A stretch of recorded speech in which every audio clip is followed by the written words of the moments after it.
बोलो सतगुरुदेव की जय हो।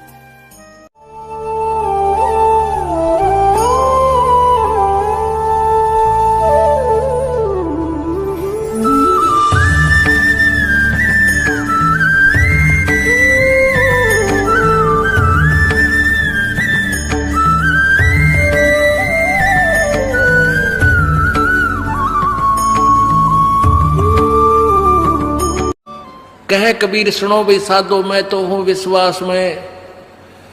जो क्रिया जो साधना आपको बताई जाती है वो साधना वो है जो सब सदग्रंथों में प्रमाणित है, और वो है जिन महापुरुषों ने परमात्मा पाया उन्होंने भी यही क्रियाएं की। तो आप एक विश्वास रूपी सेज पे, जैसे दुल्हन होती है अपने पति के इंतजार में वो बैठ जाती है, तो ऐसे ही कहते तू अपना विश्वास रूपी सेज बिछा के इंतजार कर उस परम पिता के आने की। विश्वास तेरी सेज है, यानी तेरा विश्वास है तो मालिक आवेगा, और विश्वास नहीं है तू ही वहां से चला गया कि तो फिर पति कहां मिलेगा। कहने का भाव ये है कि डगमग नहीं होना है, अपना विश्वास दृढ़ रखना। जो बताया गया ये विधि और यही भक्ति आपको परमात्मा मिलाएगी। बंदी छोड़ सतगुरु रामपाल जी महाराज जी की जय हो। परमेश्वर की सभी प्यारी आत्माओं को पवन दास का सत्साई। पुण्यात्माओं, पूर्ण परमेश्वर सतगुरु रामपाल जी महाराज जी ने एक समय सत्संग में कहा था कि आने वाले समय में पूरी पृथ्वी पर एक बार पुनः सतयुग जैसा माहौल पैदा होगा। पिता से पहले पुत्र की मृत्यु नहीं होगी, बहन बेटियां कभी विधवा नहीं होंगी, और घर परिवार में कभी अमंगल नहीं होगा।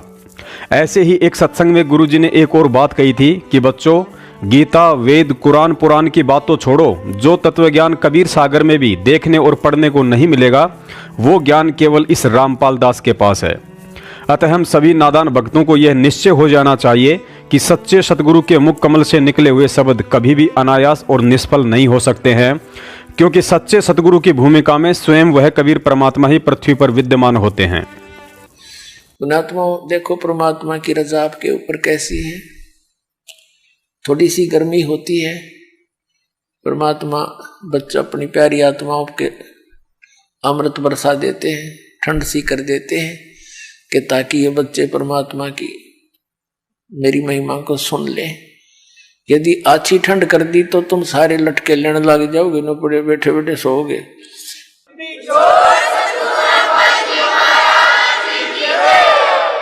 तो जितनी आवश्यकता है उतना ही अपने बच्चों को डोज देंगे। और पुण्यात्माओं, यदि जिसमें पूरा विश्व इस सत भक्ति को स्वीकार करके और अपने अपने घरों में ये पांचों यज्ञ किया करेगा, फिर देखना सतयुग में ऐसा होता था, इतने पुण्यकर्मी प्राणी होते थे। यदि कोई 10 व्यक्ति बैठकर और चर्चा कर देते थे कि भगवान वर्षा नहीं हुई, आपके बच्चे दुखी हो गए, उसी समय परमात्मा वर्षा कर देते थे। यानी कोई अभाव सतयुग में नहीं होता था। पिता से पहले पुत्र नहीं मरता था, स्त्री विधवा नहीं होती थी। अब पुण्यात्माओं, जब हमारे कर्म सुधर जाएंगे और जो हम कर्म कर रहे हैं सत भक्ति ये पूरा विश्व करेगा, तो सब वही सतयुग जैसा ही एक बार फिर से वातावरण होगा। पुण्यात्माओं, इस वीडियो में सतगुरु रामपाल जी महाराज जी का यह कहना कि आने वाले समय में पूरी पृथ्वी पर एक बार पुनः सतयुग जैसा माहौल पैदा होगा, निसंशय 101% होगा। लेकिन इसका मतलब ये नहीं कि आने वाले 15-20 वर्षों में ही ऐसा हो जाएगा। अगर आपने वीडियो ध्यान से सुना है तो सतगुरुदेव जी ने कहा है कि जिस दिन पांचों यज्ञ घर घर में शुरू हो जाएंगी तो परमात्मा वैसे ही अपनी आत्माओं पर रजा बख्शेंगे जैसा कि सतयुग में बख्शा करते थे। सतगुरुदेव जी ने बताया कि सतयुग में पूरी पृथ्वी पर वेदों के अनुसार भक्ति होती थी, न कि सत सुकृत रूप में परमात्मा द्वारा बताई जाने वाली सत भक्ति होती थी। क्योंकि जिस समय परमात्मा कबीर साहब सतयुग में सत सुकृत रूप में आए थे, उस समय कुछ एक आत्माओं को छोड़कर किसी ने भी उनके ज्ञान और सत भक्ति को स्वीकार नहीं किया था। गुरुजी ने बताया कि मनु जैसे लोगों ने तो परमात्मा का नाम ही वामदेव अर्थात उल्टा ज्ञान प्रचारक रख दिया था। लेकिन इसके बावजूद भी सतयुग में पिता से पहले पुत्र और पत्नी से पहले पति की मृत्यु नहीं होती थी। इसका पहला कारण तो यह था कि सतयुग में परमात्मा विशेष पुण्यकर्मी आत्माओं को जन्म देता है, जिस कारण प्रत्येक आत्मा परमात्मा से डरने वाली होती थी और चाहकर भी गलत काम करने से डरती थी। पुण्यात्माओं, अब आगे का वीडियो देखकर विशेष चिंतन मनन करने की आवश्यकता है। कबीर सागर में लिखे और सतगुरु रामपाल जी महाराज जी के बताए अनुसार कलयुग का कुल समय 4,32,000 वर्ष है। साथ ही कबीर साहिब जी ने कलयुग को 3 चरणों में विभाजित किया है। प्रथम चरण वह था जब कबीर साहिब जी सशरीर मगर से सतलोक को गए थे। दूसरा चरण सन 1997 में कलयुग के 5505 वर्ष बीतने के बाद शुरू होता है, अर्थात 1997 से कलयुग का दूसरा चरण शुरू हो चुका है, जो 3,36,500 वर्ष तक रहेगा और उसके बाद कलयुग का अंतिम चरण 95,500 वर्ष का होगा। पुण्यात्माओं, जो बिजली पीढ़ी का समय है वह कलयुग में सतयुग का समय है, अर्थात 1997 से कलयुग में सतयुग शुरू हो चुका है, जो 3,36,500 वर्ष तक रहेगा। यानी वर्तमान में परमात्मा साक्षात पृथ्वी पर हैं और परमात्मा के समय मानव जन्म लेने वाली आत्मा भी सतयुग की तरह विशेष पुण्यकर्मी ही होती है। अर्थात हम सभी भगत भाई बहन इस समय सतयुग में जी रहे हैं और भक्ति भी वेदों के अनुसार नहीं बल्कि पूर्ण परमेश्वर कबीर साहिब जी के विधान सूक्ष्म वेद के अनुसार कर रहे हैं। फिर भी 70% भगत समाज को सुख शांति नहीं है। आज पिता से पहले भगत का पुत्र भी मर रहा है और भक्ति करते करते भी हमारी माता बहनें विधवा हो रही हैं। यह सब देखकर अनजान और कमजोर भक्ति संस्कार वाला प्राणी तो गुरु और भक्ति में मनमुखी दोष निकालकर परमात्मा से दूर हो जाएगा। लेकिन विवेकी भगत बार बार विचार करेगा कि जब भक्ति सत्य है, गुरु सत्य है, तो आखिर कमी कहाँ है, और अंत में उसे पता चलेगा कि मैंने सतगुरु रामपाल जी महाराज जी से नाम दीक्षा अवश्य ले रखी है, लेकिन क्या मैं उनके द्वारा बताए अनुसार 5 यज्ञ मर्यादा में रहकर रोजाना कर रहा हूं? पुण्यात्माओं, यहां आकर 70% भगत भाई बहन दुविधा में पड़ जाते हैं कि गुरुजी द्वारा बताई गई 5 यज्ञ घर पर रोजाना कैसे करें, किस विधि से करें और वे 5 यज्ञ कौन सी हैं। क्योंकि ये सब बातें भगत समाज को सतलोक आश्रम मैनेजमेंट हरियाणा और उनके फर्जी नामदान केंद्रों पर नहीं बताई जाती हैं, और हकीकत तो ये है कि उन्हें पता भी नहीं है और वे करते भी नहीं हैं। उन्हें केवल इतना अवश्य पता है कि जीने की राह पुस्तक की कैसे ज़्यादा से ज़्यादा बिक्री की जाए, ताकि लोगों को जैसे तैसे नाम दिलवाकर बाद में गुरु के फर्जी आदेशों की आड़ में उनसे पाठ और ज्योति के नाम पर मोटी रकम लूट सकें। कई अनजान भगत भाई सोचते हैं कि ये 5 यज्ञ या तो रोहतक, इसार या मुंडका में सतलोक आश्रम मैनेजमेंट हरियाणा वालों के यहाँ ही होते होंगे या फिर मेरठ में सतसेवक सम्मेलन में होते होंगे। नहीं पुण्यात्माओं, सतगुरु रामपाल जी महाराज जी ने अपने प्रत्येक भगत को रोजाना करने के लिए जो 5 यज्ञ दी हैं, उनके लिए ना ही तो आपको सतलोक आश्रम मैनेजमेंट हरियाणा की जरूरत है और ना ही सतसेवक सम्मेलन मेरठ में जाने की जरूरत है। गुरुजी ने बताया कि एक यज्ञ है धर्म की, दूजी यज्ञ है ध्यान, तीजी यज्ञ है हवन की और चौथी यज्ञ प्रणाम और 5वीं यज्ञ है ज्ञान की। गुरुजी के निर्देश अनुसार घर पर धर्म यज्ञ कैसे करें? पुण्यात्माओं, यदि आप कोई व्यापारी, दुकानदार या मजदूर हैं तो रोजाना अपनी नेक कमाई का 10वां अंश गुरु के निमित्त अलग से निकाल कर रख रहे हैं तो समझो आपका धर्म यज्ञ पूरा हो रहा है। यदि आप किसान हैं तो जाहिर सी बात है रोजाना 10वां अंश नहीं निकाल सकते हैं। अतः ऐसी स्थिति में फसल की कटाई के बाद अंत में बुआई, जुताई और बीज भाड़े का सारा खर्चा निकालकर जितना अन्न आपके पास बचता है उसका 10वां अंश पैसे या अन्न के रूप में आप अपने गुरु के निमित्त अलग से निकाल कर रख लें तथा गुरु के सन्मुख प्रार्थना करके जैसा वे आदेश दें उसी अनुसार दान करने से आपका धर्म यज्ञ पूरा होता है।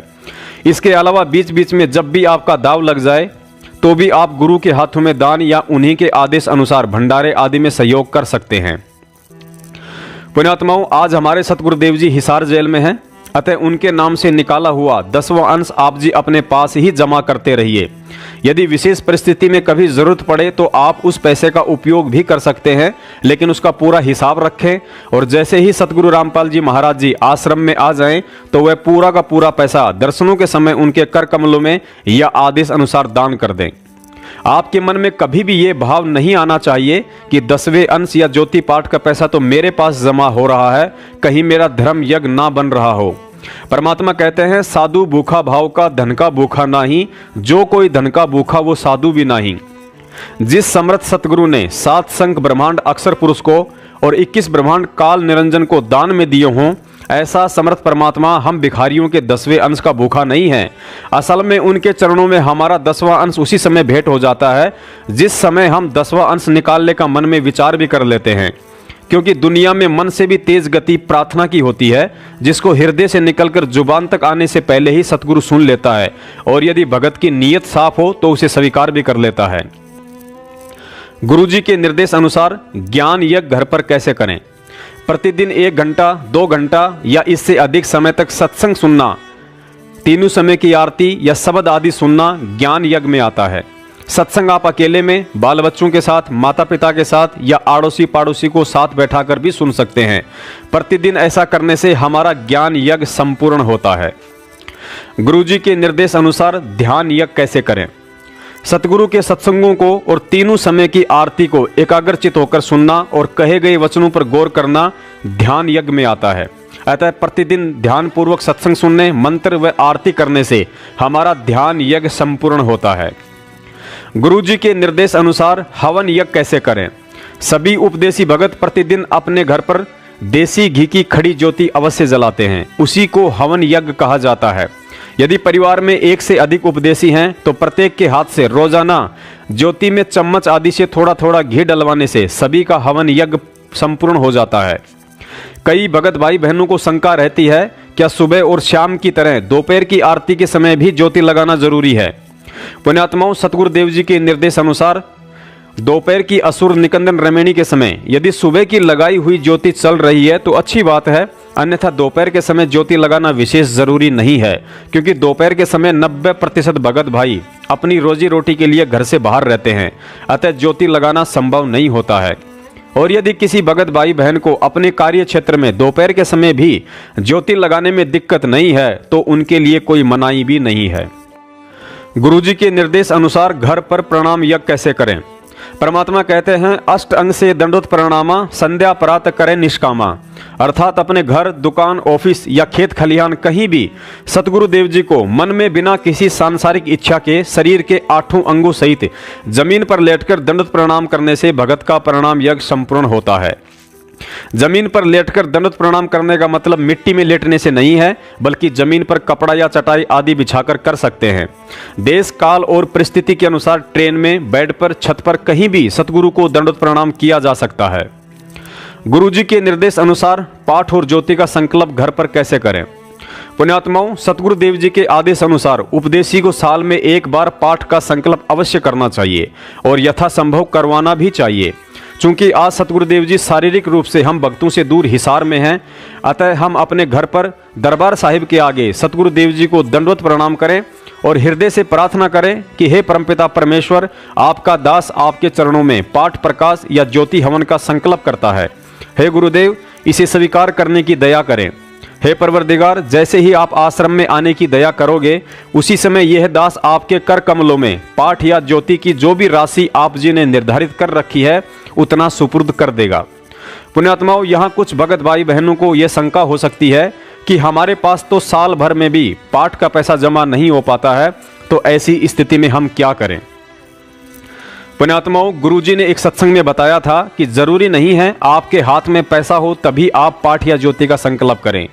भले ही आप कितनी ही आर्थिक तंगी में क्यों ना हो, लेकिन फिर भी मालिक से दंडवत प्रणाम करके संकल्प अवश्य करें और परमात्मा से यह भी प्रार्थना करें कि हे अंतर्यामी, आपके दास की आर्थिक स्थिति आपसे बिल्कुल भी छुपी हुई नहीं है।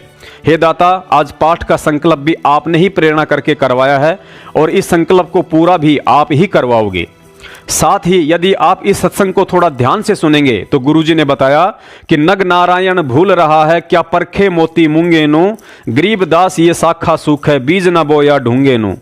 इस गूढ़ वाणी के अर्थ को किसान और बीज का उदाहरण देकर गुरुजी ने कितने प्यारे ढंग से समझाया है कि पुण्यात्माओं, शास्त्र अनुकूल साधना मिलने के बाद भी यदि आप डटकर भजन, सुमरन, सेवा और सत्संग नहीं सुनोगे, अर्थात 5 यज्ञ तन मन धन से नहीं करोगे, तो तुम्हारी ये भक्ति रूपी फसल बर्बाद हो जाएगी।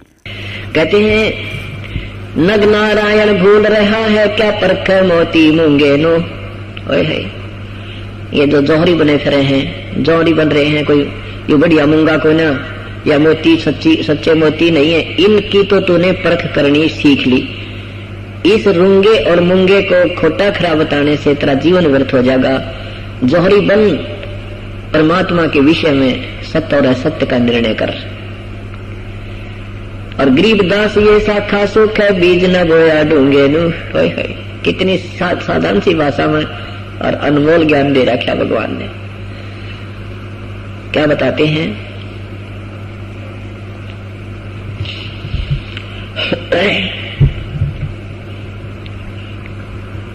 कि ओसा प्यास न भाग ही जब लग धसे न आब। ओस के चाटने तक प्यास नहीं समाप्त हो सकती। प्यास बुझाने के लिए तो 2 गिलास गट गट पीने पड़ेंगे।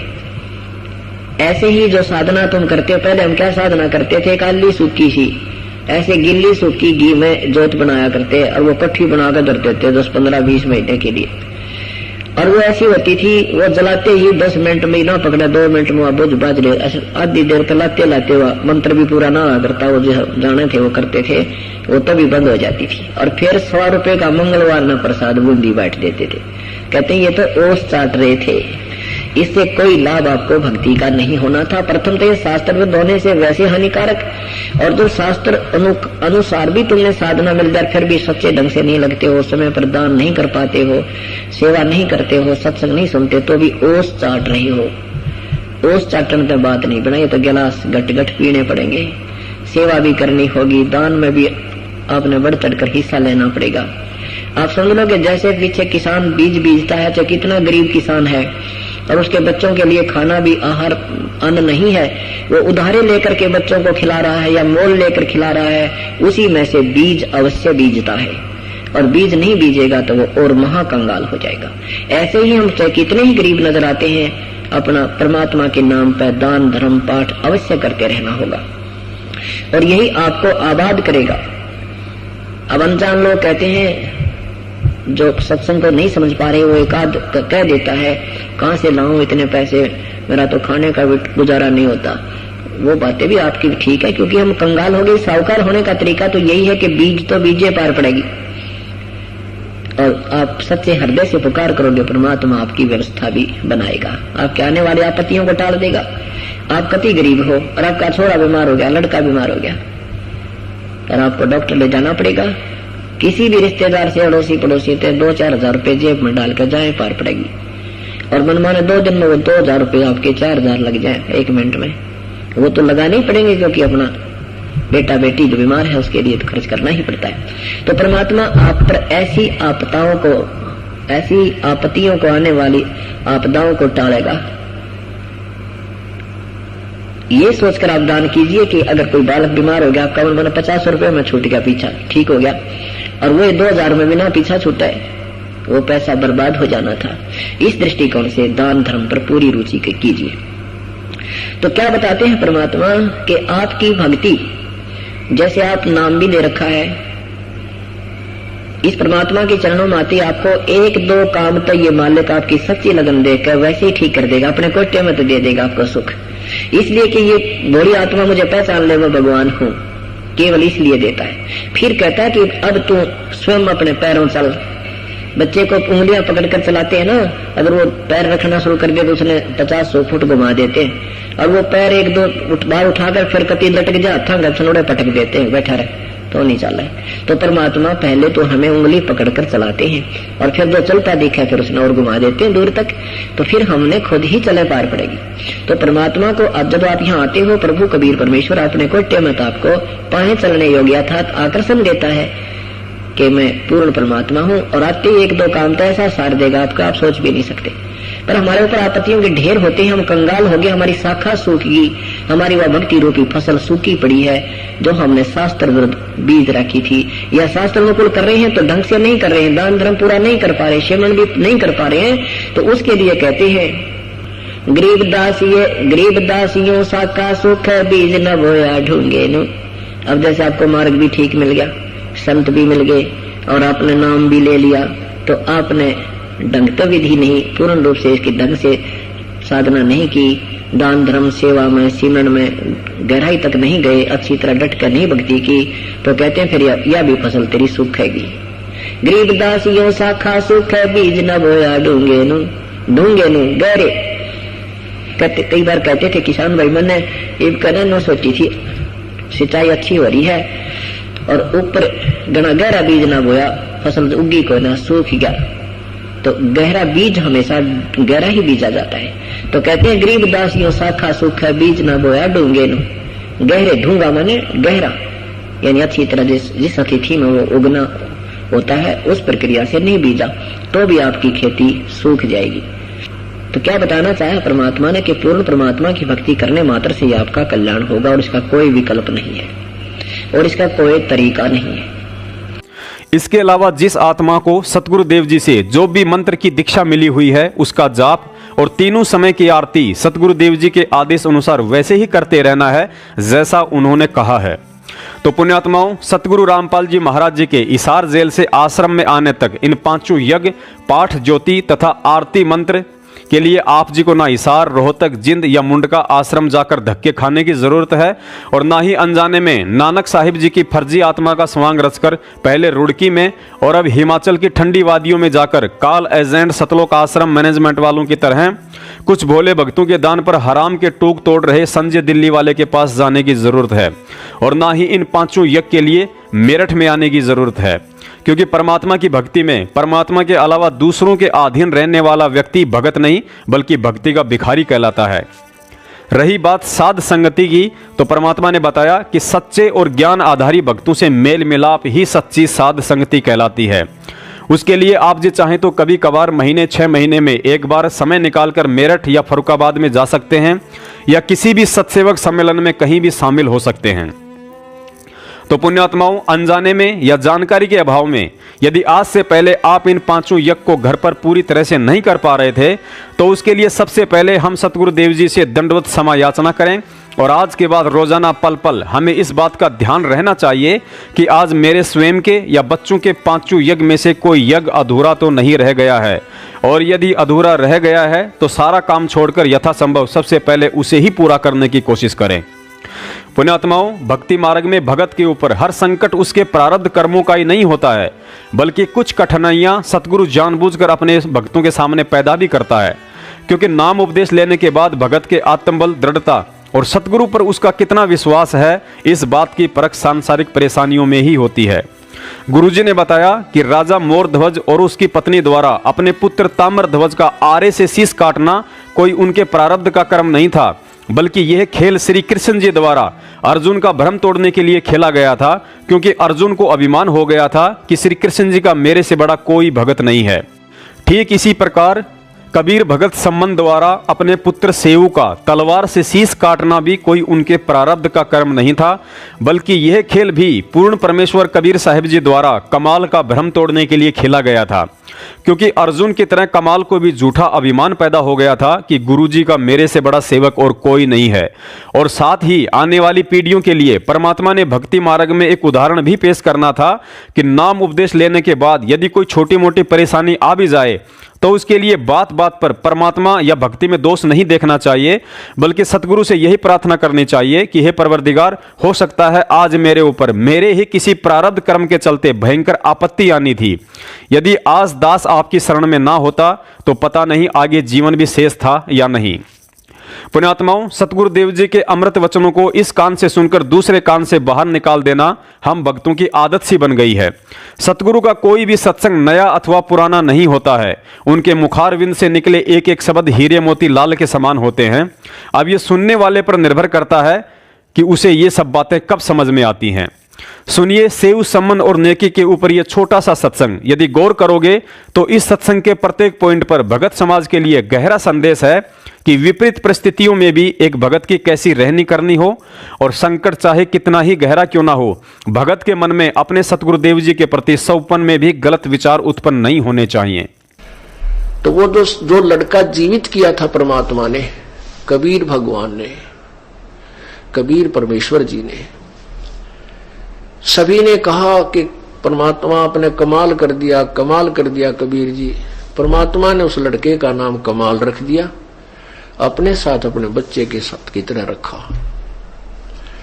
अब वो बच्चा परमात्मा के साथ रहता था कमाल, और बहुत सेवा किया करता था प्रभु की। उस कमाल का भी मान हो गया और संगत में नो कहने लग गया, मैं मेरे जितनी सेवा गुरु जी की कोई ना कर सके ना कर सके है। और मैं तो और एकाध संगत वाले भी कहने लगे भाई सेवक था होता है कमाल के साथ। परमात्मा ने सोचा कि इस बच्चे के मन में एक दिन कमाल ने भी कह दिया, एक दो पॉइंट परमात्मा के सामने आए तो कबीर परमेश्वर ने सोचा ला इसकी फड़क काट दो। सेवक इसने देखे ना, सेवक कैसे होते हैं, भक्त इसने देखे ही नहीं है। अब परमात्मा ने सोचा ला इसकी या भी इसका भ्रम निवारण कर देता हूं। ये उसी के पैरेलल एग्जाम्पल है जो मोर ध्वज के पुत्र ताम्र ध्वज को श्री कृष्ण ने जीवित किया। ये भी राम है, ये भी भगवान है, ये भी साब है, लेकिन कबीर परमात्मा ये पूर्ण परमात्मा है। अब वो उस तो मोर ध्वज के ताम्र ध्वज के जो ताम्र ध्वज जो लड़का था उसकी आयु शेष थी, क्योंकि तो बीच में चलती आयु में उसने उसका जानबूझ के कटवाया था, उसको जीवित कर दिया था। और अर्जुन का ये वहम हो गया था कि मेरे जितना सेवक श्री कृष्ण का कोई नहीं साथी मित्र सखा, तो वो भ्रम काट दिया। जब अर्जुन का पसीने आ गए, श्री कृष्ण ने कहा कि देख ले अर्जुन, तू नहीं कहता मेरे जैसा कोई सेवक नहीं। अर्जुन बोला जी मैं तो इनका पास सिंह भी कोई ना, इन्होंने तो कमाल कर दिया। तो ऐसे ही उस कमाल का भ्रम हो गया था। उसकी फड़क निकालने के लिए प्रभु ने कहा, और जैसे आपको कथा सुनाई थी कि शेख फरीद नाम के एक पुण्यात्मा एक नकली गुरु की सेवा भी करते थे और उससे उसको बहुत सी सिद्धियां भी प्राप्त थी। उस गुरु को पिछले पन्नों की साधनाएं उनके पास होती हैं, जिस कारण से कुछ चमत्कार दिखा देगा वो अपनी बैटरी डिस्चार्ज कर जाते हैं। और जनता उन्होंने सोचे तो महात्माएं पड़े थे, शेख फरीद की आंख भी ठीक कर दी थी, लेकिन मुक्ति नहीं दे सकते वो। ये अलग विषय है। एक सिद्धि तन कष्ट जा रहे हैं, एक सिद्धि होती है जो शरीर के कष्ट को समाप्त कर देती है। जैसे उसकी आंख में गड़बड़ हुई थी और कबीर परमात्मा कहते मेरी भक्ति मेरे संत के पास ये 24 सिद्धि भी होंगी, ये अपने आप होंगी, वो करता नहीं जा तेरी आंख कर दूं ठीक जा तो नो ठीक कर दूंगा नहीं। अब परमात्मा के बारे में लिखा है तो कबीर साहब ने कहा है, धर्मदास जी ने कहा कि परमात्मा आप कोई चमत्कार दिखाओ। कबीर साहब बोले भाई संत चमत्कार ना दिखाया करते, जो चमत्कार दिखाओ संत नहीं होता, और फिर जिससे कोई चमत्कार ना वो संत नहीं होता।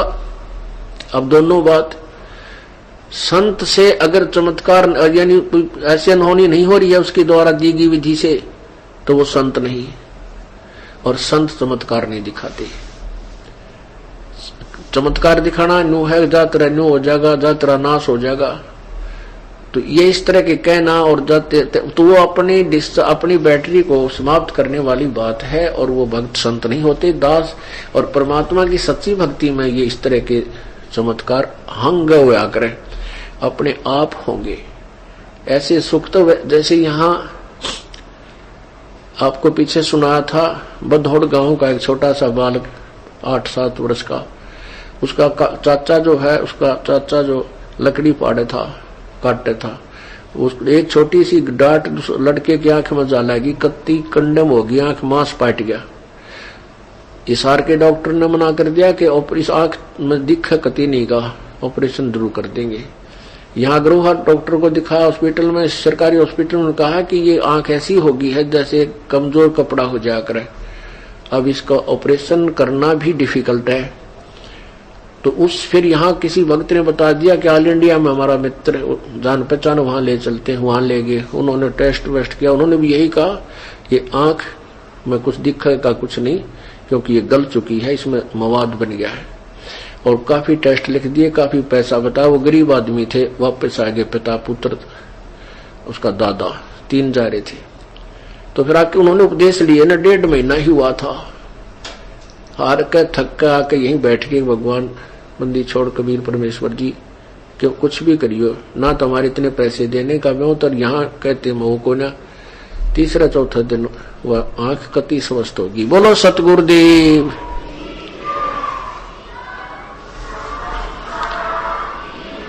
बोलो बंदी छोड़ कबीर परेश्वर जी की जय।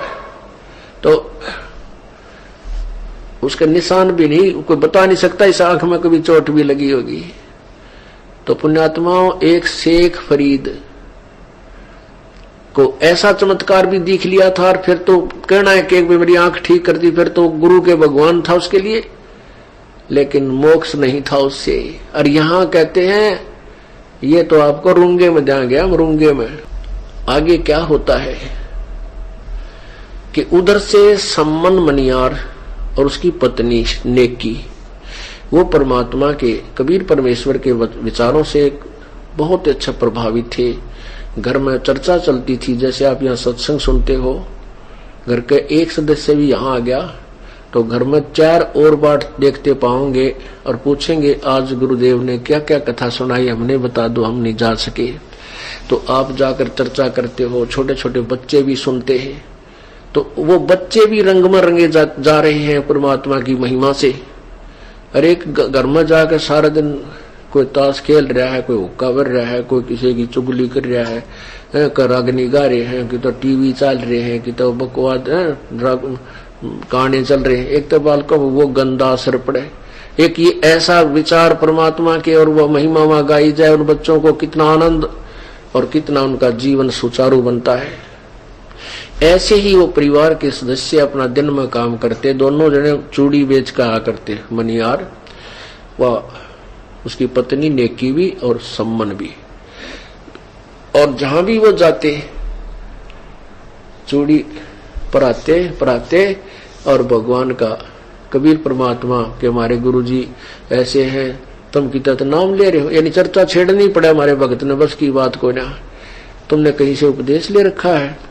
वो कहे हम वो पूजा करते हैं, वो कहते हैं, फिर वो समझाते हमारे कबीर जी भगवान ने सिकंदर लोधी का रोग ठीक कर दिया, हमारे भगवान ने एक मरा लड़का जीवित कर दिया, हमारे गुरु जी ने रामानंद का सिर काट दिया था सिकंदर लोधी ने, हमारे गुरु कबीर जी ने उसको जीवित कर दिया।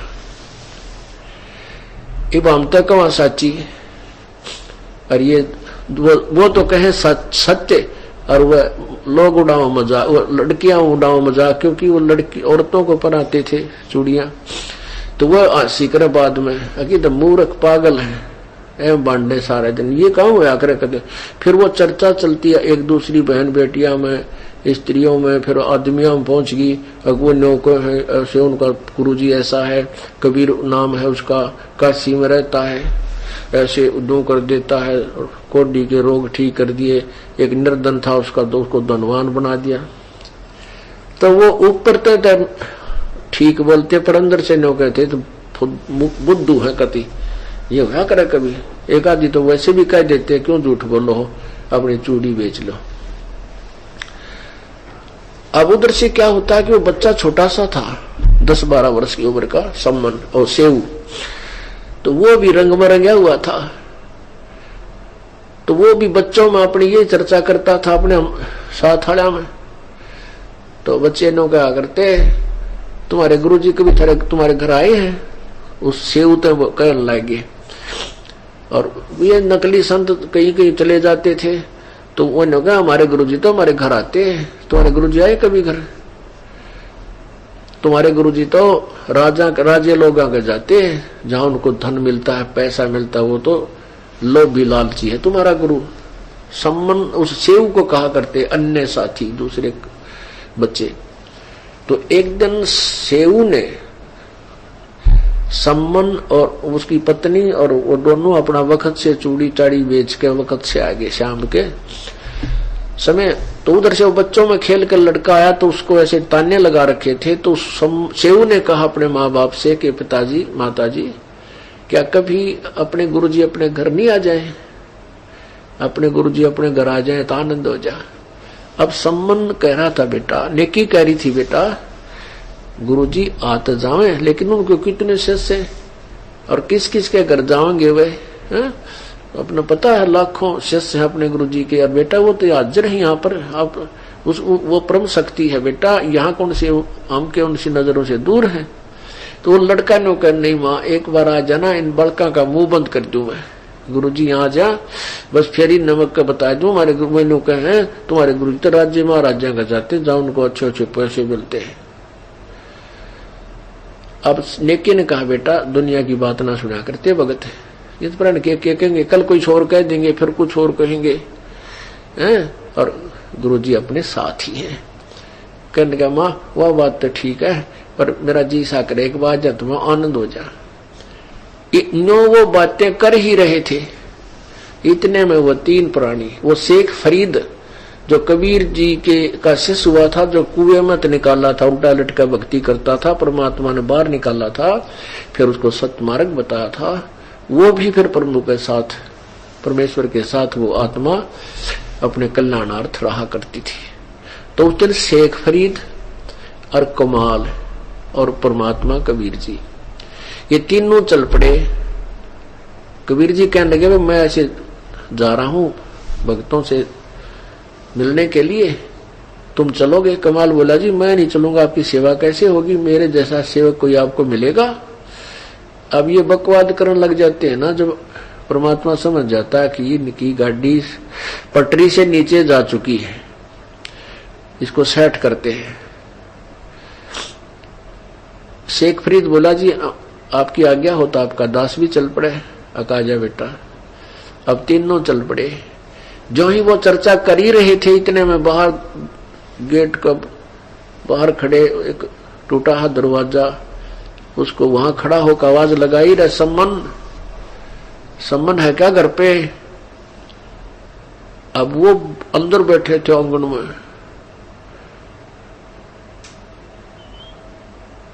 तो सम्मन नेकी कहने लगी गुरुदेव की आवाज आ रही है। सम्मन बोला ना गुरुजी कहाँ में थे, आपको वैसे कोई धोखा लगा। इतने में फिर आवाज लगाई भाई सम्मन है घर पे? नेकी बोली देख तो बार सामने देखा परमात्मा खड़े हैं और साथ में दो सेवक भी खड़े, कबीर साहब खड़े। अब तीनों के तीनों नंगे पैरों भाग लिए। अब उनका सोपन में भी नहीं थी कि इतने शेष जिस महापुरुष के हैं और वो हमारे जैसे भिखारी के द्वार पर आ जाएगा। भिखारी का मतलब ये नहीं था, उनको इतना तो मालूम था कि परमात्मा ने कोई कि हंस सभी एक जैसे हैं, ना वो राजा से प्रभावित होते हैं ना ही रंग से दुखी, इतना तो ज्ञान था। फिर भी अपने द्वार पे और गुरुदेव को आया देख के वो तो आओ भाव भूल गए। अब यूं देख रहे हैं कि मैं सचमुच हमारे यहाँ खड़े हैं, हम द्वार पर, ये गली में जाकर के ऐसे सतब्ध हो गए ना, नौके आ जाओ भीतर, अंदर आ जाओ प्रभु, बैठने की भी ना कि नो देखा आंख फाड़ के। अब सचमुच ये हो कैसे गया, गुरुजी हैं, ये सौपन है। तब कमाल ने कहा कि भक्तों गुरुदेव को अंदर बैठाओ या यहीं खड़े रखोगे? तब उनको सौपन सा टूटा, वह टूटा फूटा जैसा बस्तर था वो बिछौना बिछा दिया फटा पुराना, और सम्मन उनके पास बैठ गया, बैठा दिया, पानी पात पिलाया, जल पिलाया। उधर से नेकी फिर कुछ देर के बाद बातचीत चली और सम्मन ने कहा प्रभु भोजन अभी बनाए या कुछ जैसे आपका आदेश हो, भोजन अभी को तो अभी तैयार करवा देता हूँ। परमात्मा बोले वे भोजन तो खाएंगे पर शाम को खा लेंगे, भोजन तो खाना ही। सम्मन अंदर आया अपनी पत्नी के पास, नेकी के पास। नेकी से कहा नेकी भोजन तैयार करो, प्रभु परमात्मा अपने गुरुदेव सफर में आए हैं, भूख लगी है, पैदल चल के आए हैं। नेकी कहने लगी घर में तो एक दाना भी कोई ना, आज ना आटा है ना कोई कणक है। तो समन कहने लगा किसी उधारा मांग लिया। नेकी कहने लगी कि उधारा भी कोई नहीं दे रहा आज मुझे, इस उधारा इसलिए नहीं दे रहे हैं, वो कह रहे हैं कि तुम्हारा गुरुजी आए, उसने जाके कहा हमारे गुरुजी आए हैं और आटा दे दो, क्योंकि वही मांगा जाता है जहां पर उसका हाथ आपस में मेल मिलाप हो। 5, 7, 10 घरों में वो महंगाई सारे नाट गए कि आज तुम्हें क्या जरूरत है मांगने की, तुम्हारे गुरुजी तो वैसे भंडार भर देते हैं, तुम्हारे गुरुजी तो इतने समर्थ है, मुर्दे जिंदे करते हैं, फिर क्यों मांगती फिरती है? तो कम वो कहने लगा सम्मन, तो नेकी कहने लगी कोई आज उधारा भी ना देता। सम्मन कहने लगा ला तेरा यो चीर जो सिर पे रखा हुआ दुपट्टा, इसको गिरवी रखाऊंगा। नेकी कहती है कि मैं इसको भी गिरवी रखना चाहती थी, लेकिन ये फटा हुआ है, कोई गिरवी भी नहीं ले रहा इसको आज। अब सम्मन बैठ गया पेट पकड़ के एकदम, हे भगवान पहली बार तो भगवान हमारे घर पाए। और देखिए से फुट्टी किस्मत का, कितना पिछले जन्म का कोई पापी हो, मैंने कोई पुण्य नहीं किया पिछले पूर्व जन्म में, इसलिए आज मेरे पास वित्त नहीं है और मैं आज पहली बार मेरे मालिक आए यहाँ पर, मैं भोजन नहीं करा सकता। आंखों में पानी पड़े और बैठ गया नीचे। या क्या हुआ मेरे मालिक? तब नेकी कहने लगी ऐसा ना करो, आप गुरुदेव से कहो परमात्मा सुबह भोजन करा देंगे। सुमन बोला सुबह कहां से लाऊंगा? तो वो कहती मैं एक तरकीब बताती हूं कि तुम दोनों पिता पुत्र रात्रि में किसी बानिए का चोरी कर लो और तुम इतना लाना कि तीनों अतिथियों का, भगवान परमात्मा गुरुदेव का और भक्तों का काम चल जाए, हम नहीं खाएंगे। अब जैसे प्रतिदिन कथा सुना करता वो छोटा सा सेऊ बालक का के पाप, चोरी करना महापाप है बेटा, वो माता पिता शिक्षा देते थे और गुरुजी के वचन सुनाते थे। गुरुजी वैसे कहते हैं ये तो हम आज किसी का चोरी करेंगे तो हमें उसका बहुत घोर पाप लगेगा। तो सेऊ कहने लगा माँ चोरी खट्टा खाए ही उनका सर्वस्ता, चोरी करते हैं उनका तो नाश होया करे, हम चोरी नहीं करेंगे। माँ बोली बेटा, कहते हैं सेऊ से नेकी कहे, सुन सेऊ सुरज्ञान और या मैं अकाज है नहीं चोरी कर दे दान। अब सेऊ कहने लगा माँ चोरी तो चोरी ही है, चाहे दान कर दे। अब मन में खोट, हेरा फेरी आए बिना चोरी हो नहीं, और फिर ये तो पाप तो है ही माँ, मुझे क्यों आप प्रभु की वाणी से परिचित होकर के ऐसी बात कह रही हो? तब नेकी बोली बेटा बात सुन ले, ये नगर इतना दुष्कर्मी हो चुका है, आज ये जानबूझ कर हमें आटा नहीं दे रहा। ये माया के जो है ना, माया के पुजारी हैं, इनके पास धन गणा है लेकिन भगवान से विमुख है ये। आज इनके दिल में रहम नहीं है, मैंने हाथ जोड़ लिए, मैं रो ली, पैर पकड़ दिए, उधारा तो दे दो, कि उधारा तो दे दिया करें। तो सब ने कहा ना तुम्हारा भगवान आ रहा है, अब क्या जरूरत है, तो देख लेंगे तुम्हारे गुरु तुम्हें छका देगा। तो ये जानबूझ के बकवाद है बेटा, और हम इस नगरी में कमाया खाया है, हमारे ऊपर इनका एहसान है, और यदि आज ये भूखे चले गए परमात्मा, युगकाल इस नगरी में आग ला देगा। पुण्यात्माओं, यदि राष्ट्र प्रधानमंत्री यहाँ आ जा और कोई बकवाद कर दे, उसके जाए पाछा ये पुलिस वाले बकल तोड़ा कर उसका, तो परमात्मा को प्रधानमंत्री कुछ नहीं कहता, चला जाता है। चाहे कोई गुंडा भी बोल गया हो, चाहे किसी ने डले भी मार दिए, वो अपना नहीं बोलता, चला जाता है। और फिर ये पुलिस वाले समारा करें उन्हें, तो ऐसे ही उसको पता था, संविधान से परिचित थी, प्रभु के संविधान से नेकी परिचित थी। तो उसने कहा बेटा सुन ले बात, एक नगरी में एक माया के पुजारी रहा करते थे, और वो इतने कृतज्ञ हो गए, किसी का सत्कार नहीं करते थे। उस नगरी के पास एक साधु सिद्ध पुरुष आके रात्रि में रुक गया। उसने अपने शिष्य से कहा कि जा बेटा इस नगरी से कुछ भिक्षा लिया। वो लड़का जवान था, वो गया भिक्षा मांगने के लिए, तो नगर वाले वो सेठ लोग कहने लगे तुम करके क्यों ना खाते मुस्टंडे हो, भीख मांगते फिरते हो, आजा मजदूरी कर ले, चल मारवा पल्लेदारी कर ले, शाम तक तो 2 रुपये बन जाएंगे। यानी किसी ने आटा नहीं डाला, शाम का समय था। अब वो लड़का वापस चला गया खाली थैला लेकर। गुरुजी बोला रखे बात लिया नहीं।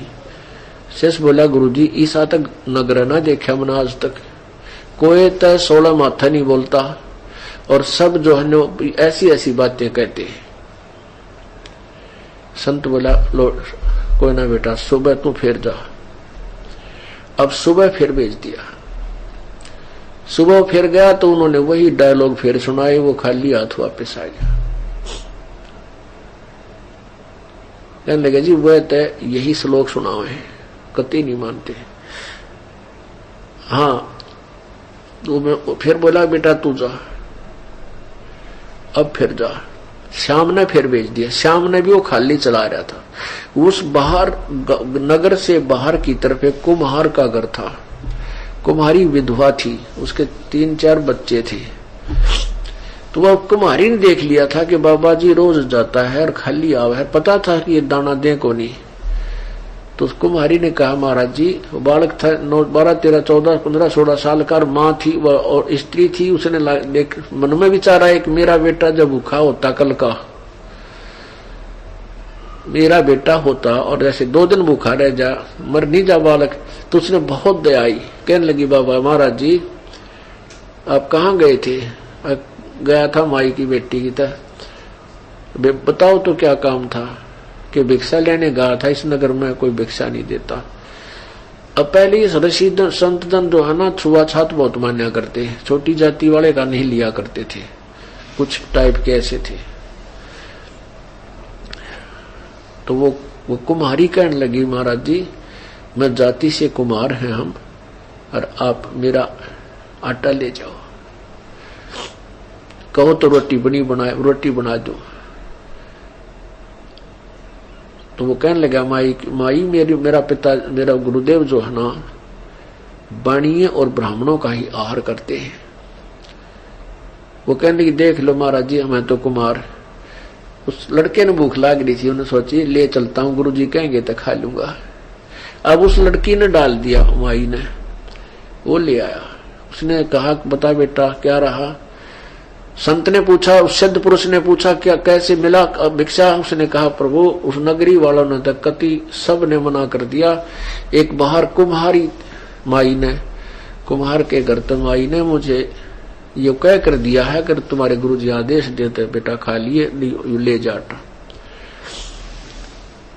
और महाराज जी ऐसे दुष्ट तो मैंने देखे को नहीं। तो संत बोला बेटा तुझे भूख लाग रही है, खा ले, मैं तो खाऊं नहीं। और वापस जा। उस माई ने न्यू कह दे बेटी कि सुबह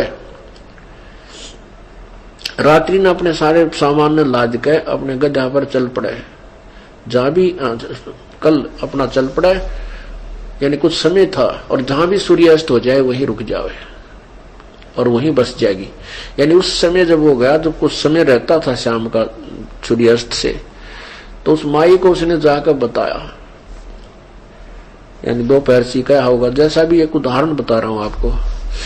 तो वो कहने लगा कि माई ने कह दे जाकर कि अपना सारा सामान उठा कर बच्चों समेत और चली जाएगी, और जहां सूर्यास्त हो जाए वहीं रुक जाओगी और वहीं वो बस जाओगी। और ये सुबह ये नगर खत्म कर दिया जाएगा, ये मिलेगा नहीं, ये सब नष्ट होगा। अब महात्मा ने वापस जाके कहा कि माई आप अपना यहाँ से सामान उठा लो और यहाँ से चल पड़ो, जहां तुझे सूर्यास्त हो जाए, दिन छिप जा, वहीं रुक जाइए। गुरुजी का आदेश है, हमारे गुरुजी बहुत पहुंचे हुए हैं, तेरा वही बास हो जाएगा और खूब ठाठ होंगे, और ये नगर सुबह तक खत्म हो जाएगा। तू जिक्र मत करना किसी को, नहीं तो तेरा भी काम बिगड़ जाएगा। अब उस समय वो डरा बहुत करते थे पहले संत, इस तरह के ये ऊट मटीला करनीय संत बहुत होया करते। तो उसका जच की बात, उसने उसी समय अपना सारा सामान बांधा फटाफट। के सामान था 5-4 खाट होंगी और 2-4 पतीले होंगे, वो उठा गए जहां पर धर के और चल पड़ी। 7-8 किलोमीटर वहां से जाकर के कहते हैं वो रुकेगी, और वहां कहते हैं कुमारियां के नाम से एक गांव बसा हुआ है। तो वह वहां रुकी। रात ने वो संत ने अपनी सिद्धि से उस नगर का नाश कर दिया, खत्म हो गया। तो ऐसे नेकी उसे समझा रही है कि बेटा यदि आज इस नगर से सतगुरु बगैर खाए चले गए अन्न, तो ये नगर उजड़ेगा। और बेटा इस नगर को बसाए रखना अपने, क्योंकि हमने यहाँ कमाया और खाया है, इसलिए चोरी करने को कहती हूँ। बेटा उस जिससे हम चोरी करके लाएंगे, अगर किसी को पता नहीं चला तो बेटा पाछे जब हमारा पास हो जाएगा तो उसका उतना ही कभी रात्रि में रखावांगे। तब इन सब बातों से को सुनकर वो सेऊ संतुष्ट हो गया। अब ठीक है मां। तो रात्रि के समय दोनों पिता पुत्र चोरी करने चल पड़े। एक सेठ के मकान में सेंध लगा ली, यानी इतना सुराख बना लिया और पाड़ लगा ली कि ऐसे आदमी लेट का अंदर प्रवेश हो जा। अब सेऊ कहने लगा पिताजी मुझे अंदर जाने दो, मैं लाऊंगा चोरी करके। समन कहता नहीं बेटा तू बाहर खड़ा रहे, और मैं पकड़ा जाऊंगा ना तो मैं आटा बांध के बाहर फेंक दूंगा और बेटा तू भाग दिए उठा के। सेऊ कहने लगा नहीं पिताजी मैं अंदर जाऊंगा, आप बाहर रहो। यदि मैं पकड़ा भी जाऊंगा चोरी करता तो नो कहेंगे बालक था कोई बात ना छोड़ दो, और आपको पिताजी फांसी तुड़वा देगा, सेठ की जो ना राजा तक पहुंचे। अब सम्मन कहने लगा बेटा अगर तेरे को तू पकड़ा, अगर तेरे को फांसी तोड़ दिया गया तो सूली चढ़ा दिया तो बेटा मैं किसके लिए जीऊंगा, आप बाहर रहो मैं जाऊंगा। सब सही कहने लगा नहीं पिताजी मैं फिर भी बालक हूं। नो कहता कहता उसमें प्रवेश कर गया। तब उसने सम्मन ने कहा बेटा कति 3 शेर लाना, ज्यादा नहीं, हम तो बिल्कुल भूखे रहेंगे, हम नहीं उसको छुएंगे। तो सेऊ ने पहले तो अंधेरे में आटा ढूंढा, फिर वो डाला अपनी फटी पुरानी चादर में, चलने लगा। जब तराजू रखा था वो उसके ऊपर पैर टेक गया तो एकदम जोर की आवाज हुई, खड़क दे ही बाजा। वो सेठ वही सोया था, वो जाग गया दुकान में। और चोर जब वो चलने की तैयारी करने लग गया उसने देख लिया, चोर चोर करके वो पकड़ लिया और पकड़ के थाम का बांध दिया। इतने में जो आटा उसने बांध रखा था वो सुराख के अंदर से बाहर फेंक दिया। कहा पिताजी ये आटा ले जाओ, और मैं बाणिये ने पकड़ दिया। अब सम्मन वापस आया आटा लेके, अपनी पत्नी से कहा कि ले खाना बना दे। वह नेकी बहुत समझदार थी, वह भी भगवान से पूर्ण परिचित थी और कुर्बान थी दाता पे। कहने लगी पुत्र कहाँ रह गया। सम्मन ने कहा वो तो बणिये ने पकड़ लिया। अब नेकी के मन में आया, नेकी ने अपने पति से कहा कि बात बिगड़गी, अब वो लड़का पहचाना जाएगा और पहचान कर वो लोग हमारे घर पर आवेंगे लेकर, नगर पूरा उठ का आ जाएगा और कहेंगे ये गुरुजी ये संतारे है ना ये चोरी करवाते इन गुरुजियों का काला मुंह करेंगे, बहुत बेइज्जती हो जाएगी। हमने आहार तक कराया को नहीं और गुरुदेव की बेइज्जती हो जाए करवा देंगे, हमारा फिर कितना जीवन नहीं रहेगा। आप ऐसे करो वापस जा तलवार ले जा। और लड़के ने कह सुनकर पर गर्दन बाहर निकलवा लिए उससे, और सेठ ने कह दिए तुम इसको बांध दे रख पैर से, और सिर काट लिया। किसी प्रकार पीला काट के, चाहे अंदर बढ़ के काट के लाना पड़ा तो ना अपने बेटे का सिर काट लिया। वो तो छोड़ने को नहीं बांध रहा है, सिर तक काट लिया। और फिर क्या होगा कि वो सेठ सवर न रखे को ना, और ना किसी आगे जेकर करेगा, वो कितना दूर फेंका होगा, फिर उसने उठा लाएंगे और बाद में अपने बच्चे का अंतिम संस्कार कर देंगे। और सेठ डरता बतावे को नहीं का, हमारे गुरुदेव की इज्जत बची रहेगी। इस बात को और विकल्प ना दे करके सम्मन भी इस बात से सहमत हो गया। करद लेकर तलवार लेकर वापस चल पड़ा। उधर से सम्मन के सेऊ बच्चे के मन में ये आई कि हे भगवान आज तो बात कति माटी में मिल गई। हमारे गुरुजी पहली बार आए और ये लोग मुझे पहचानते इसने लिया है।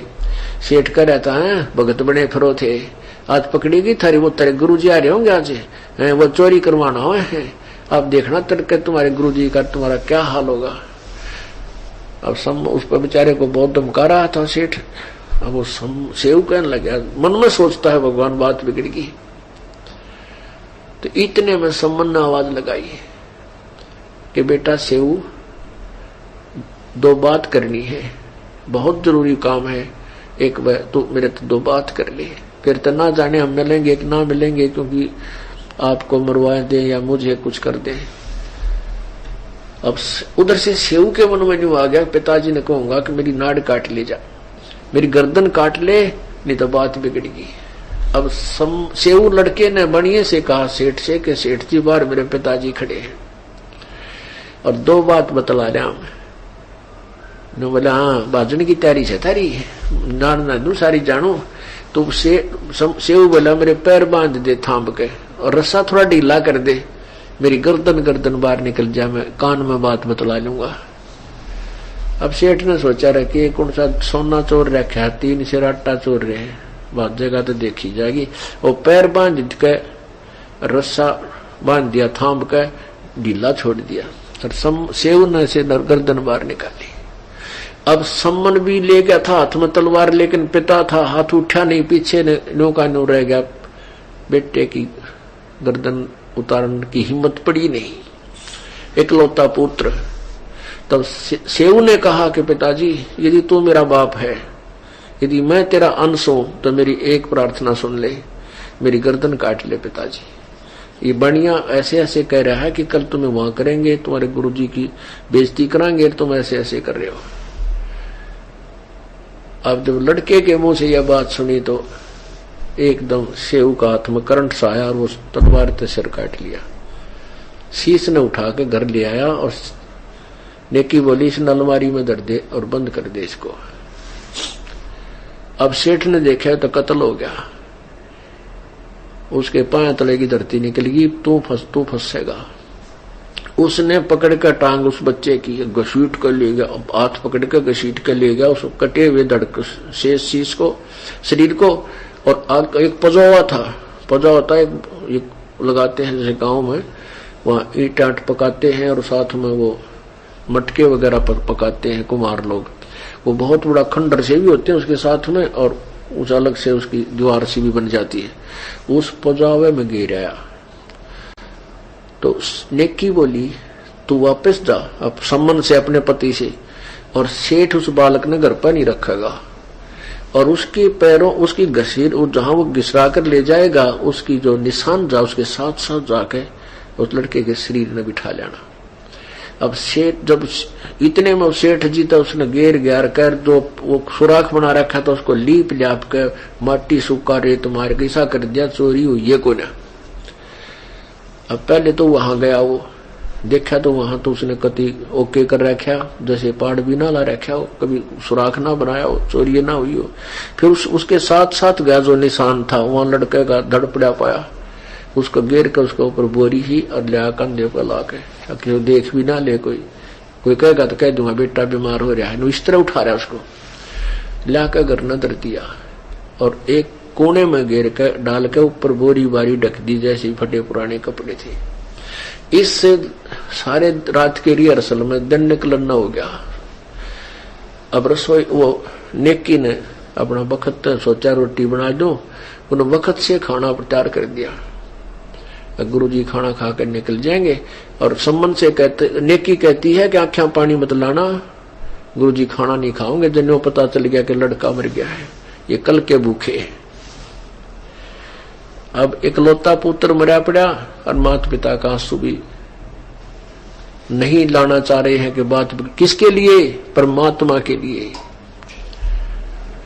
पुण्यात्माओं ये बनते हैं पुण्य, ऐसे बनते हैं ये कर्म। तो उसने रोटी बना दी और 3 पात्रों में रख दिया।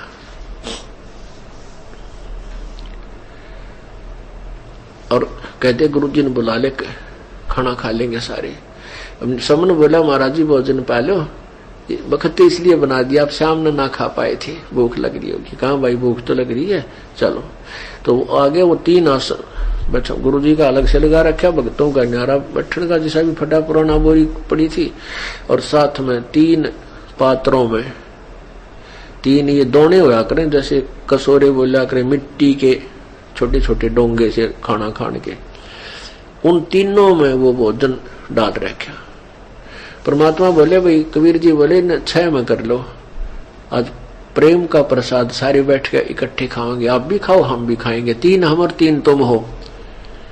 अब सम्मन ने सोचा तो बिगड़ गई बात भाई, कहने लगे नहीं भगवान आप खाओ, हम तो बाद में खाएंगे।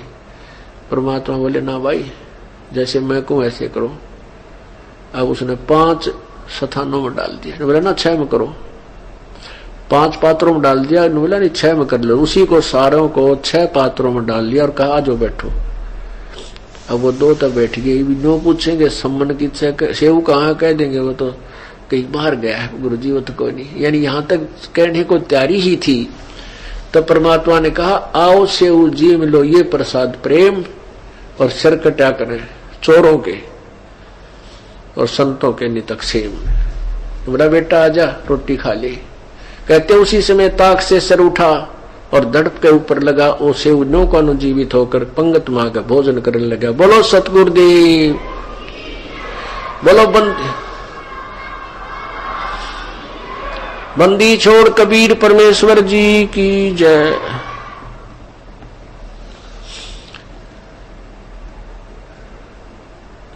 सेऊ दड़पे शीस चढ़ावो बैठा पंगत माही, नहीं घरेरा गर्दन कहू ओ सेऊ अकनाही। अब माता पिता का भी चक्कर पड़ गया कि इसके गर्दन में निशान भी को नहीं। सेऊ धड़ पे शीस चढ़ा और बैठा पंगत माही, और नहीं घरेरा गर्दन पे कि निशान भी कोई ना गर्दन नाड़ पे। माता पिता भी चिंतित हो गए, नो कपड़ा उठा उठा देखे यू सेऊ ओए है कि नहीं है। अंदर जाके देखा था वो खून खून के टपके रक्त के पड़े थे, लेकिन शीश और कुछ नहीं था। तब उनका विश्वास हुआ तो बेटा वही है। पुण्यात्माओं, परमात्मा सब ने बैठ के खाना खाया, खुशी का कोई ठिकाना नहीं, और आशीर्वाद दे दिया बेटा तेरा भरपूर भंडारा होगा। अब परमात्मा ये कहकर चले गए, कर करावा साइया मन मलर उठा, दादू से दर्जीव के आप बगल हो जा। अब सम्मन के मन में ये कसूता बहम हो गया कि आज मेरे पास पैसा होता मैंने बेटा नहीं काटना पड़ता, मेरे पास आज पैसा होता तो मैंने बेटे ही गर्दन नहीं काटनी पड़ती। मतलब वो उसके हृदय में घर करेगी, या कमजोरी, या भी कमजोरी है इस भक्ति मार्ग की। तो क्या हुआ, कुछ दिनों के बाद उन प्रेरणा दी परमात्मा ने सम्मन के मन में। उन्हें सोचा कि इस अपना जो मकान था कच्चा सा, कि इसकी झोपड़ी की द्वार यहाँ की बजाय यहाँ से निकाल लें और थोड़ी झोपड़ी सी डाल लेंगे, इसकी टूट सी गई। ऐसे ऐसे कहने का भाव है कि वो दूसरे स्थान पर खोदन लागे। वो खोदने लगे तो वहां खजाना पाया उन्होंने, धन असरपी मोहर असरपी गणिये वो थी नहीं, वो परमात्मा ने भर दी, अंदर ठोक दी उनके आंगन में। उन्होंने देखा रतरा गुजरो। तो फिर परमात्मा ने प्रेरणा दे दी कि इसको उजागर नहीं होने देना। धीरे धीरे कुछ सामान लाए, कुछ बकरी ले आए, यानी कुछ और धंधा कर दिया उन्हें थोड़ा थोड़ा। तो फिर वो धीरे धीरे धीरे धीरे उसको प्रचार, उसको बढ़ाने लगे। तो कहते एक नंबर का सेठ हो गया वो सम्मन उसी जीवन में। अब क्या हुआ कि जब पूर्ण ज्ञान हो जाता है वो मार नहीं खाते, और सम्मन मार खा गया। नेकी और सेव का पक्का दृढ़ विश्वास हो गया कि अब हम यहाँ रहेंगे नहीं इस गंदे लोक में। वो भक्ति करके पार हो गए, पर सम्मन के मन में ये दोष रह गया कि मेरे पास पैसा होता मैं ये कर देता, गुरुजी बेटा नहीं काटना पड़ता। तो वो भक्ति ना करके फिर उस माया में उलझ गया, इधर की इस तरह के विचारों में उलझ पुलझ होकर वो मर गया। मृत्यु को प्राप्त होकर फिर उस पुण्य के कारण, पिछली भक्ति के कारण, नौ शेर खान नाम का एक बादशाह बन गया। पुण्यात्माओं, माँ का कलेजा कितना कमजोर होता है, लेकिन फिर भी नेकी ने अपनी पति सम्मन से कहा कि भगत जी वापस जाओ और किसी भी बहाने से बच्चे की गर्दन काट कर ले आओ, वरना आज नगर में गुरुजी की इज्जत नहीं रहेगी। और माँ होकर भी नेकी ने सम्मन से कहा कि भगत जी गुरुजी को खाना खिलाते समय आंखों में आंसू मत ले आना, वरना गुरुजी को पता चल जाएगा तो बिना खाना खाए ही वापस लौट जाएंगे। पुण्यात्माओं, इस सत्संग के माध्यम से भगत समाज को एक शिक्षा लेनी चाहिए कि एक तरफ तो सेऊ, सम्मन और नेकी जैसे महान भगत थे जिन्होंने गुरु की इज्जत के लिए अपने पुत्र का शीश तक काट दिया था, और दूसरी तरफ आज हमारे जैसे कलयुगी भक्तों ने सरेआम गले में कभी कांग्रेस का तो कभी अन्य राजनीतिक दलों का पट्टा डालकर उनके कुत्ते बनकर गली गली में प्रचार करके गुरु का नाम हिंदुस्तान में कितना रोशन किया है। इस बात को उन भक्तों से ज्यादा और कौन जान सकता है जिन्होंने पिछले विधानसभा और लोकसभा चुनाव में उस काले कुत्ते की भूमिका निभाई है, और फिर भी उम्मीद करते हैं जीते जी सुख शांति और मरने के बाद सतलोक की।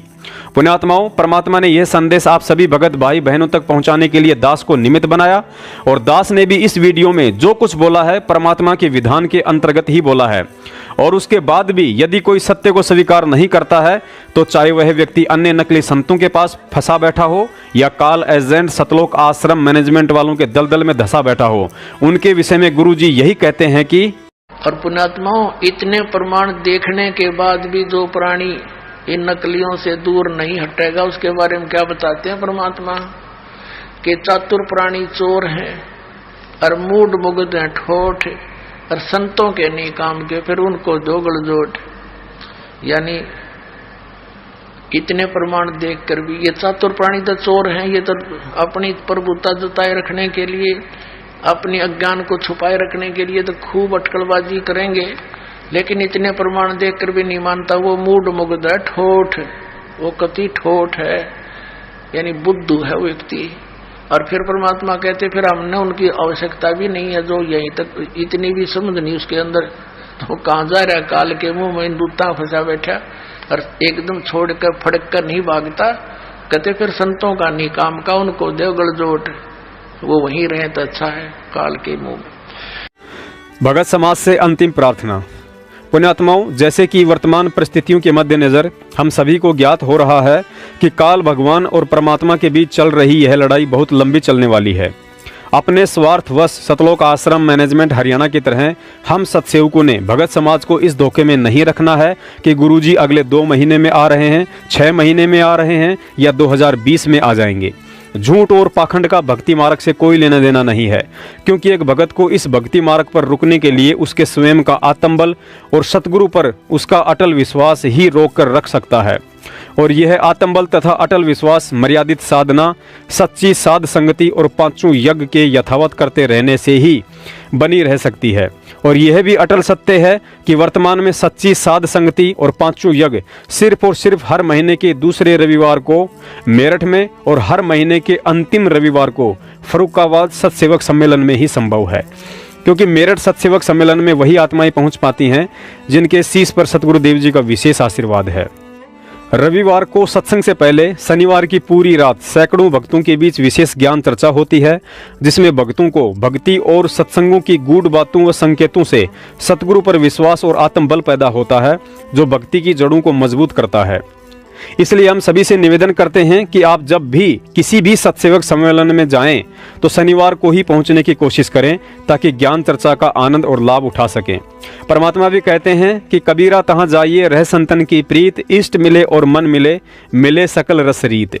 मेरठ सत्सेवक सम्मेलन में वही आत्माएं आती हैं जो सतगुरु को मनुष्य या कबीर जी का अवतार या कबीर जी का भेजा हुआ कोई प्रतिनिधि नहीं, बल्कि उन्हें स्वयं साक्षात कबीर परमात्मा ही मानती हैं। मेरठ में भगत भाई बहनों के बीच जो आपसी प्रेम और एक दूसरे के प्रति विश्वास होता है, वह दुनिया में अन्य जगह देखने को नहीं मिल सकता है। मुंडका, भिवानी, रोहतक या हिसार की तो बात ही छोड़ दीजिए, क्योंकि मुंडका, भिवानी, हिसार और रोहतक में भक्तों को अपने लोभ लालच और स्वार्थवश गुरु के फर्जी आदेशों की आड़ में गुमराह करके बुलवाया जाता है।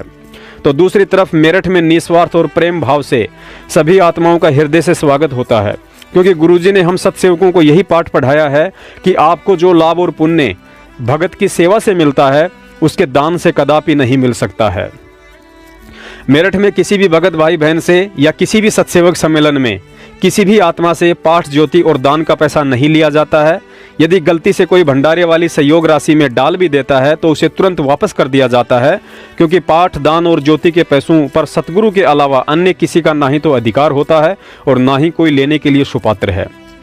सत्सेवक सम्मेलन में यदि किसी भगत भाई बहनों के पास किराया नहीं होता है तो उन्हें मांगने की जरूरत नहीं पड़ती है। परमात्मा के दरबार के पास एक भंडारा सहयोग राशि का पात्र होता है। वह आत्मा वहां से उसे जितने पैसे चाहिए होते हैं परमात्मा को दंडवत प्रणाम करके उठा लेता है। उसे कोई भी रोकने या टोकने वाला नहीं होता है, क्योंकि हम सत्सेवक परमात्मा को अंतर्यामी व प्रत्यक्ष दृष्टा मानते हैं। हमारी सोच और कर्म को वे अनवरत देखते रहते हैं। सत्सेवक सम्मेलन में रविवार को सत्संग वाले दिन सुबह 10 बजे सतगुरुदेव जी को 42 मिनट की भोग आरती के साथ हलवाराम का भोग लगाया जाता है। उस भोग की वाणी में जो आत्मिक आनंद का अनुभव हम भगत भाई बहन करते हैं, उसे शब्दों में बयान नहीं किया जा सकता है, क्योंकि उस समय सतगुरुदेव जी किसी न किसी रूप में प्रत्यक्ष या परोक्ष सत्संग स्थल पर विद्यमान होते हैं। उसके बाद सभी सत्सेवक सतगुरुदेव जी के अमृत वचन डीवीडी पर सुनते हैं तथा हलवा राम का भोग प्रसाद तथा भगत भाई बहनों के द्वारा अपनी श्रद्धा और प्रेमवश जो भी फल आदि लाए जाते हैं उन्हें जल से साफ करके सतगुरु को भोग लगाकर सभी भाई बहनों में बांट दिया जाता है। दिन के 12 बजे असुर निकंदन रमेणी होती है। उसके बाद 2 से 3 घंटे आपसी चर्चा और संगत में घटित हो रही सत्य घटनाओं से सभी भगत भाई बहनों को परिचित करवाया जाता है। उसके बाद भंडारा शुरू हो जाता है। जाते समय सभी भगत भाई बहनों को भंडारा पैक करके भी दिया जाता है। सत्सेवक सम्मेलन में प्रत्येक भाई बहन की सामाजिक और आध्यात्मिक सभी प्रकार की छोटी से लेकर बड़ी शंकाओं का समाधान सतगुरुदेव जी के तत्व ज्ञान व सत्संगों के आधार से किया जाता है।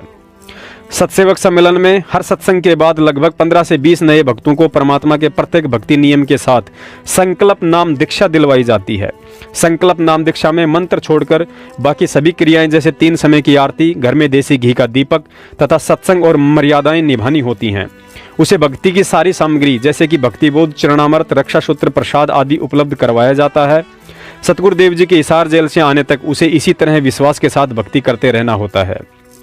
पुण्यात्माओं, यह भक्ति युद्ध लंबा चलने वाला है। हो सकता है गुरुजी हिसार जेल से 2 साल, 10 साल या 20 साल भी ना आए और आना चाहें तो अगले ही पल उनके बाहर आने का संदेशा आ सकता है। यह उनकी मौज और मर्जी।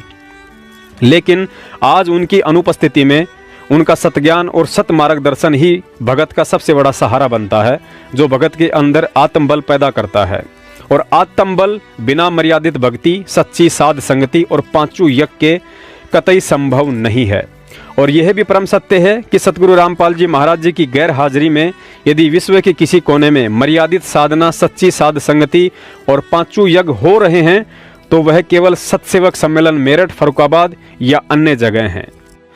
पुण्यात्माओं, यदि भक्ति पर सतगुरुदेव जी के हिसार जेल से आने तक जीवित रहना है तो इस बात को अपने दिलो दिमाग से निकाल देना कि आप काल एजेंट सतलोक आश्रम मैनेजमेंट हरियाणा की मनवश ज्ञान विरुद्ध हरकतों के साथ रह सकते हैं। मैनेजमेंट आपको एक न एक दिन ऐसे मोड़ पर ला छोड़ेगा जहां आपकी हालत धोबी के कुत्ते से भी बुरी हो सकती है। जैसे कि हाल ही हिसार तारीख पर जा रहे महाराष्ट्र के 13 भक्तों की भयंकर एक्सीडेंट में दर्दनाक अकाल मृत्यु हुई है। घर वालों के उनकी लाश भी समझ में नहीं आई, कईयों का तो सिर भी धड़ से अलग हो गया था। सतगुरुदेव जी का यह संदेश आप सभी तक पहुंचाना था, सो पहुंचा दिया है। आगे आपकी मर्जी।